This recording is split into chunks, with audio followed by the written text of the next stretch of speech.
our body, because 90% of our waking brain activity is engaged and utilized to keep us upright in space. Just sitting there, when you think about it, you know, our body has to maintain that posture. And when our posture is off, when our alignment is off, we have to work harder just to do the exact same things. Now this text neck, all right, if I can say that one 5 times fast, is like such an epidemic.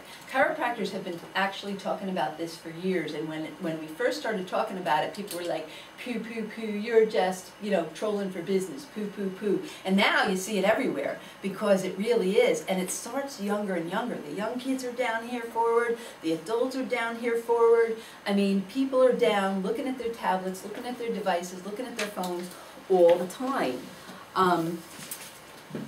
And they looked at this other model of the spine. They found a 15 degrees forward tilt may equate to a head weighing 27 pounds. Our heads weigh 10 to 12 pounds.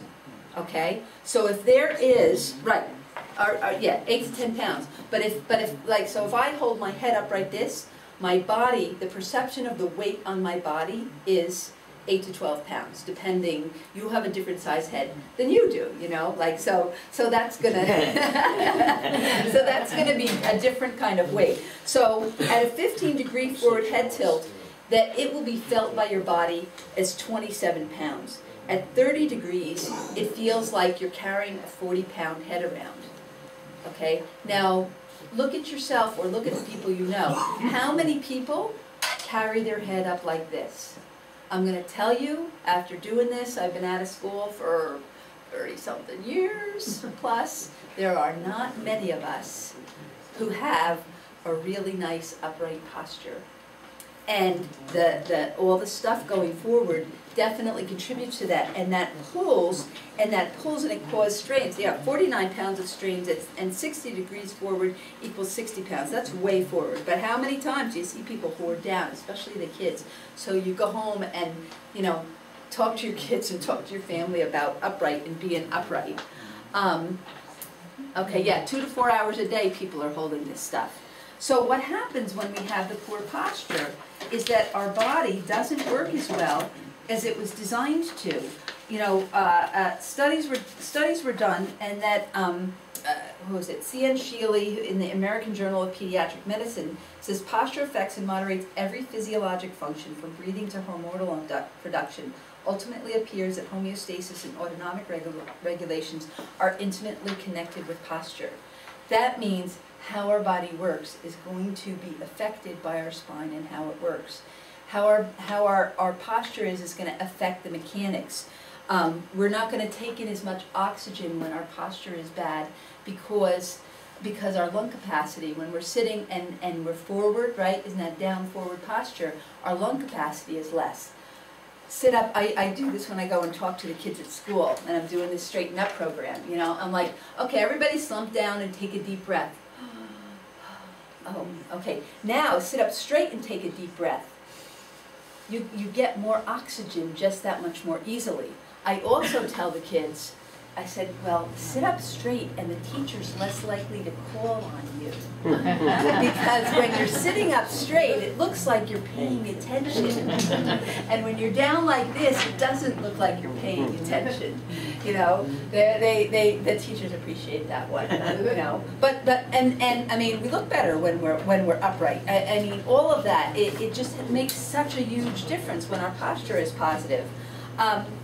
When we have poor posture and that neck is forward, we may feel more pain, because not only is that heavy head pulling us forward, but at the very top of the neck, those vertebrae at the top, there are more receptors, more pain receptors that are present, and that when that's there, that shuts down endorphins. You guys probably, endorphins are our feel-good hormones, and that gets shut down. So by being in this forward down posture, we shut down those feel-good hormones, and when those feel-good hormones are turned down, we're more likely to be perceiving pain.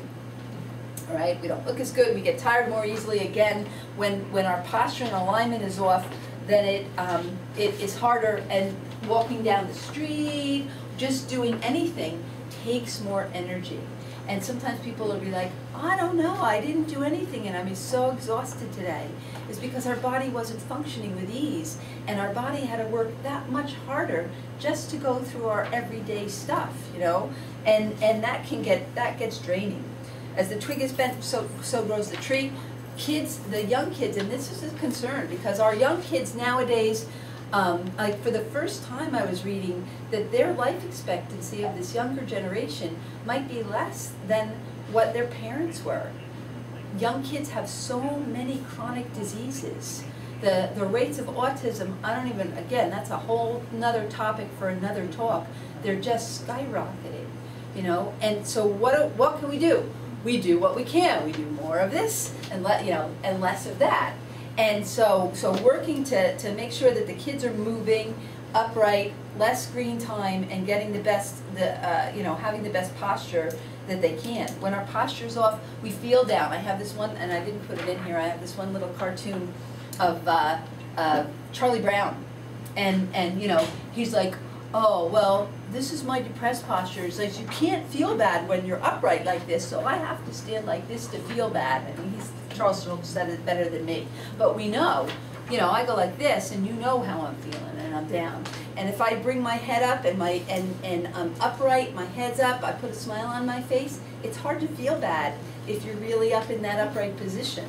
And so doing all these things to improve that makes a difference. Your spine and your joints will wear out more easily when you don't have the proper posture because it's not working the way it's supposed to. Just like your car, if it's out of alignment and you keep driving on a car that's out of alignment, what's going to happen? The tires are going to wear wrong and things are going to go off much more quickly than they're supposed to. So it's important. Your alignment and function can affect every aspect of your health.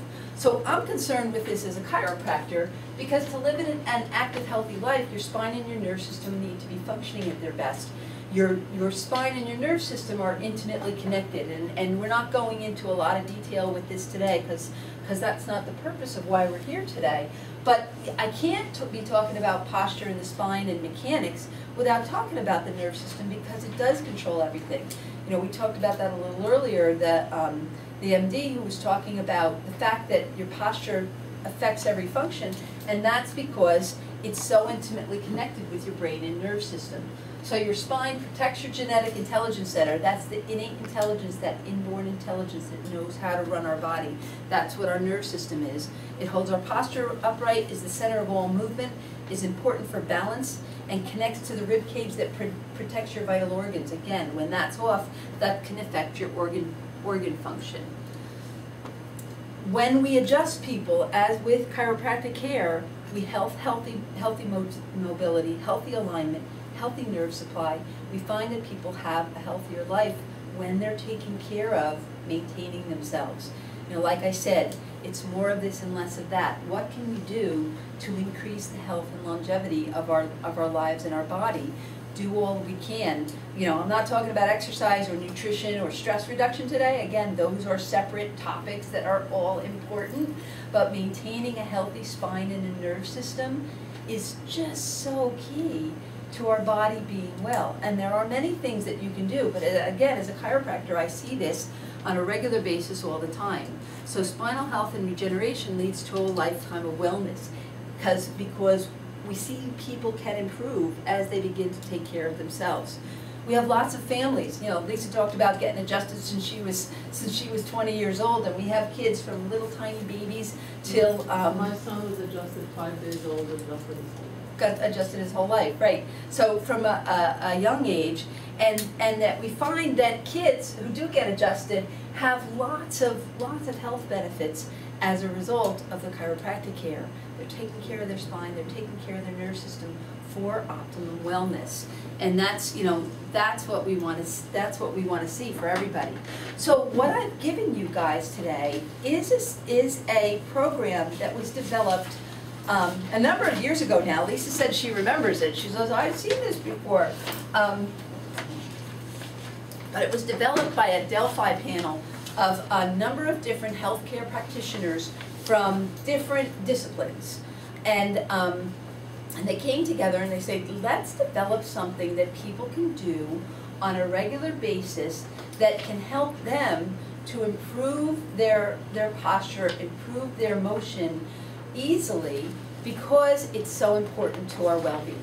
You know, I mean, anything that's difficult, some people are gonna do for a little period of time. The easier it is, the more likely you're gonna do it. So this is designed to improve our posture and function, to stabilize the core muscles, and to enhance the spinal and neurological health, and prevent spinal subluxation. Spinal subluxations is what chiropractors deal with. That's when the spine's not functioning, and it can have a negative impact on the nerve system. Physical, chemical, and mental emotional stress cause those subluxations. The healthier we are, so the better our structure is maintained and aligned, the less chemical stress and the less emotional stress, the less likely our health and our nerve system is going to be negatively impacted. So if I can help people to be healthier, I don't care if I put myself out of business, you know, that's all right, because I know everybody whose spine and nerve system was functioning optimally, the world would be a better place. I just know that. I believe that to my core. And so, you know, if we can do something to help people to be better, that's what we're about today. So I'm going to go through some of this a little bit. Now, I'd like us to do a little bit of active participation when we do this. So because I want to make sure that when I give this to you, it's not just an exercise in reading something. I think experiential exercises, that we take them to heart and remember them better. So we're going to actually get up and move. Now, again, this is the whole thing. If you do it straight through, 3 minutes a day, that's all it takes. We all can take 3 minutes in the morning or sometime in the day to take care of ourselves.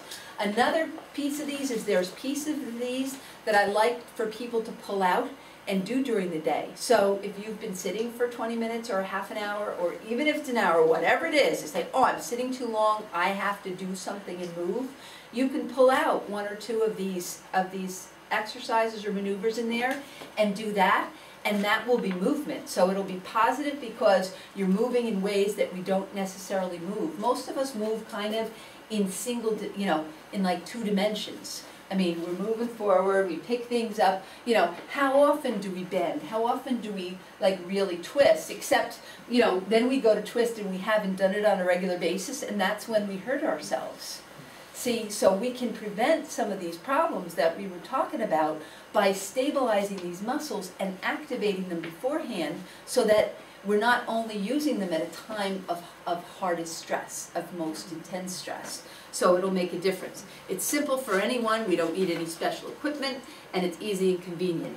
So as we go through, we're going to think positively, enjoy the movement, it's serious fun. You know that when you move, again, it increases endorphins, it increases blood flow, you just feel better, especially a couple of them at the end.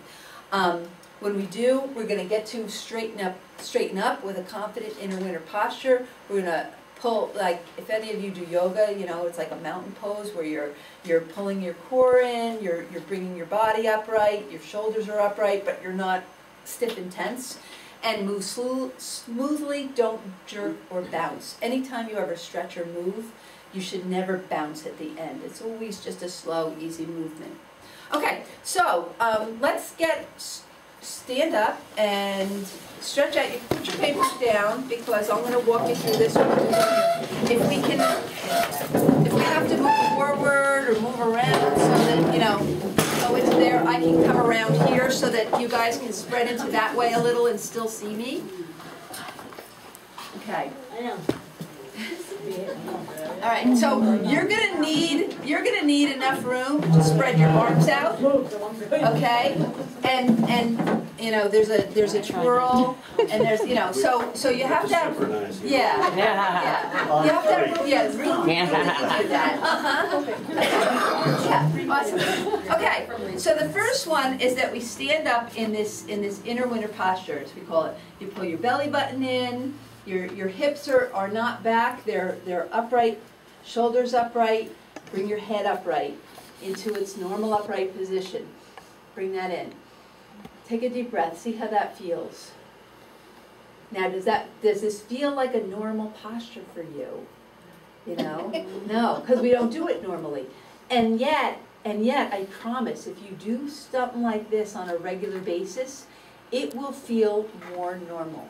You can make a difference in this, because they found that people who did this on a regular basis, and when they did the study, they did it, I think it was like college age to people who were in at least their 80s, maybe older, did it on a regular basis, and they measured their posture and their movement at the beginning of the study and at the end, and they found that everybody had improved. So anybody can make a difference. So that's the first one. Now the next one, first we're going to do spine tuning warm-up. This is to just warm up our spine and move. So first is the tilting star. You've got your legs spread apart. You're going to be stable. Your stomach's in. Your hips are not tucked under, but under. Your butt's not sticking back and out. Okay? You're up like this, and you're just tilting straight to the side. Feel that stretch. Arm goes up to where it can. And just then come up and breathe. And then the other way. Feel that motion, and then up, and then the other way. See, this is great because you're moving your shoulders. Many of us don't move our shoulders, and that's one of the ways we get the shoulders injury. So you're going to go twice to each side. I forget, that's twice to each side now, right? Okay, good. So that's the first one. That's the tilting star. Okay, the next one's the twirling star. So we're over here like this, and then we're gonna twirl one way, and then twirl the other way. We're gonna do it slowly. Look over your shoulders. Feel that movement. Now I do have to have a caveat. If anybody has a physical condition or a problem and this really bothers you to do it, don't do it, you know, or don't push it past. Do what you can within that. And if there is a problem, consult with your healthcare professional, consult with a chiropractor, consult with somebody, you know, because these should be pretty basic for most people. So we're going to twirl both ways. The next one's called the twisting star. I think of this, I always think of New York, New York when I do this one. Now, if you have a balance issue, you might want to hold on to a chair, okay? But the twisting star is your arms come up like this, and then you twist like you're going to touch one knee, and then the other, okay? And you go back and forth for like 15 seconds, okay? And that way you're getting the core, you're weight, working on balance, okay? So it's up and rotating. Now what I'll do is when I show this to somebody who has a balance problem, or some of my senior patients who have an issue, I'll have them hold on to a chair and do one side, you know, first, and then the other side, you know, you're not getting that rotation back and forth, but you can still do it. And you feel the difference when you're moving. I mean, how often do you move in that direction? You're stretching out these, which get tight. So there's so many different, the people who came up with this really, you know, hit a lot of the important areas. Okay, the next one, this group is good for posture.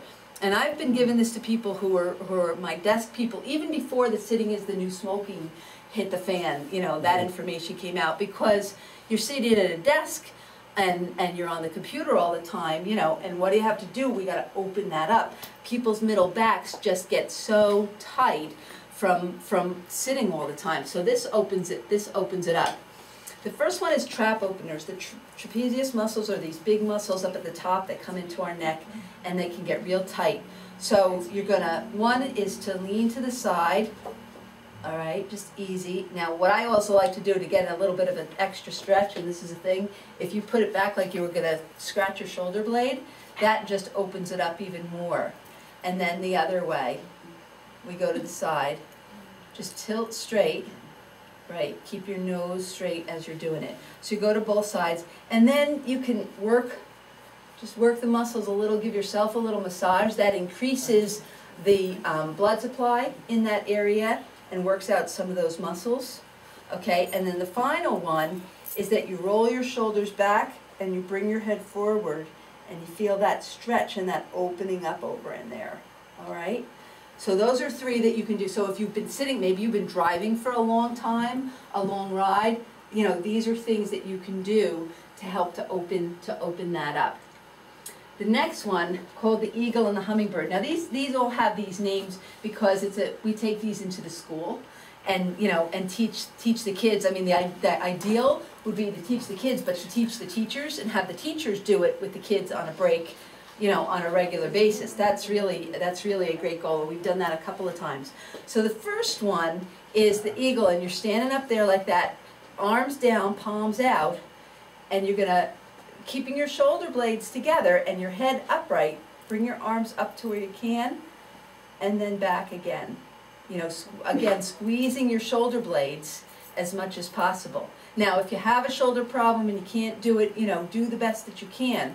But you feel that in that back. You're stretching out that chest and you're working those shoulder muscles again. You do that on a regular basis, and then you're not going to stress your shoulders as much because they've been moved and those muscles have been activated.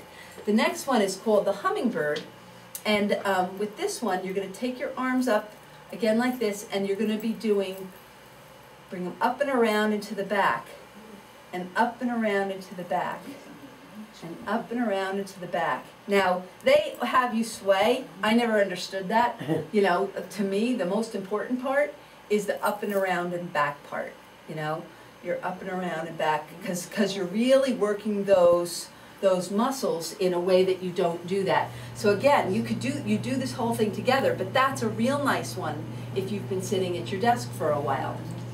Okay, the next one we call the butterfly. And again, you're gonna put your arms up like this, and you want to keep your head upright and not forwards. Your arms are here.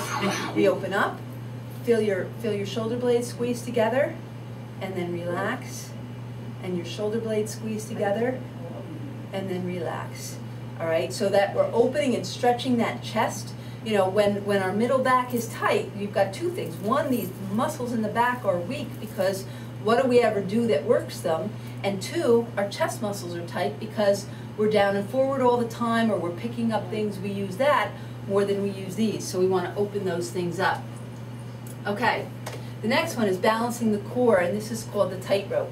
Now this one is a balance exercise, and you're just, what it is, you're going to step forward, your knee comes, you know, your knee comes forward here, never over your toes. You want to keep your shin perpendicular to the floor, and the back heel comes up. Now, while we're in this position, bring your knee back a little bit so it's that's not so far forward. Yeah, and you can take your heel up. Yeah. Now, while we're in this position, a bonus, and it's not, I meant to write it into your things, it's not there, but a bonus is that if you're here and you kind of squeeze the gluteal muscle, squeeze your butt a little bit, you're going to feel a stretch here at the top of your thigh. That's that hip flexor muscle I was talking about that gets so tight when we sit. And this is a great stretch that going forward like this is balancing our core. It's working our core muscles and giving us some balance. But this hip flexor stretch is important when we're sitting because I said those muscles get tight. So then you step back and you do the other side. Just step forward, the knee bends, the shin is perpendicular to the floor, back heel comes up, then you stretch up and squeeze your butt, and you'll feel that stretch. Everybody feel that stretch in the front of the thigh? Anybody having trouble with it? Sometimes I have to work with people to get it. So if you're having trouble, then, you know, I'll either come around, or, you know, raise your hand, or I'll talk to you about it afterwards if you want. But that is an awesome one. So you balance on each side for about 20 seconds. All right, and now we're going to wrap it up. And again, now we've been sitting for a while, or most of us are fairly sedentary, so we want to get things moving in ways they haven't. This one is kind of like a move from Tai Chi.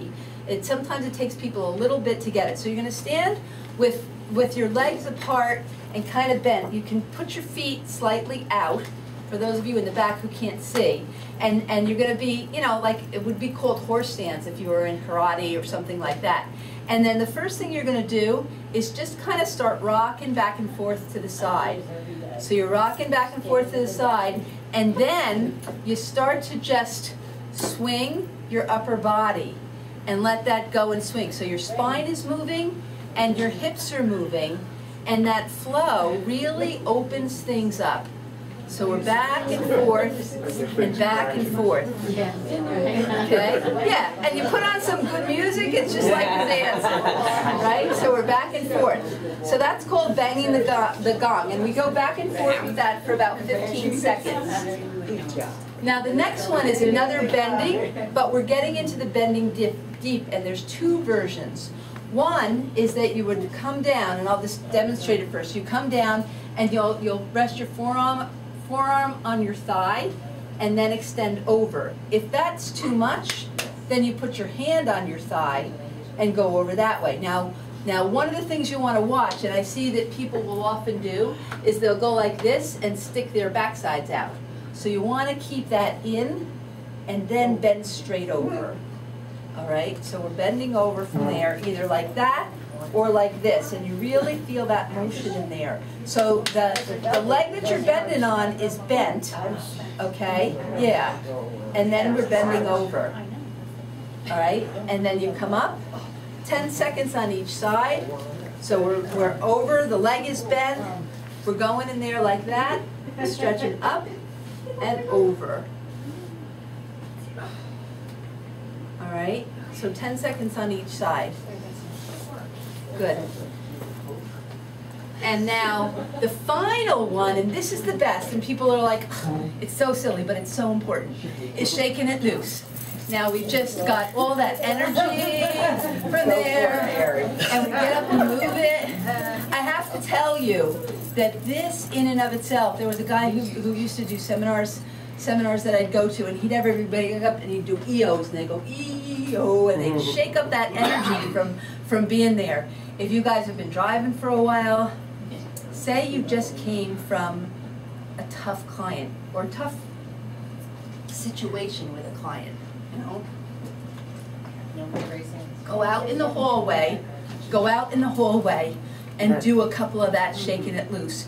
You shake that energy and that tension because it lives in your body. See, if you go and move yourself in these directions on a regular basis, you can begin to release some of that tension that your body holds on to. I see that with people when they get adjusted all the time. They'll come in and they're tight and they're tense and they get adjusted and their body goes back to a regular normal state of ease. How many of us hold on to that tension all the time, even when we're not in that tense situation? You know, our body's still holding on to it, and we have to do things to let that go. As a chiropractor, I see that the adjustments help people with that tremendously. But movement can also help us to let go of at least the current stuff. It might not let go of the old stuff as easily, but it can let go of the current stuff. That's why if we move and keep ourselves going on a regular basis, we're not accumulating stress, damage, buildup in our body. Does that make sense? All right, so that's why I really hope that you guys, you know, will incorporate this and you know, participate in doing these movements, the bulk on a daily basis, but each individual piece, you know, you find those times. Sitting, you do that, or you do, you know, you do the back and forth, the posture ones, get all those in, and then that will really make a difference in making a difference for your body. So there's straighten up lifestyle choices, and we've been here. I'm not going to go through a lot of them in detail because they're, you know, they're kind of self-explanatory. You know, choose to improve, healthy activity, choose to move, healthy foods, good posture, balanced supportive book bag, comfortable supportive mattress. That's key, that you're there, and never sleep on your stomach. We can go through there. A good pillow so you're not tilted too far one way or the other. Take some time to be quiet in our busy, stressful world. We can't be on 24/7 and not have a negative impact. Choose to serve others. I don't have to say that to this group. And then choose to be kind to your spine, because it really is your lifeline in your body. You know. So I invite you to participate in these. I invite you, if you were interested in this talk, the other one we did, other things. Last night we had a fun movie that we did. It was called Life Adjusted. It was about this guy out in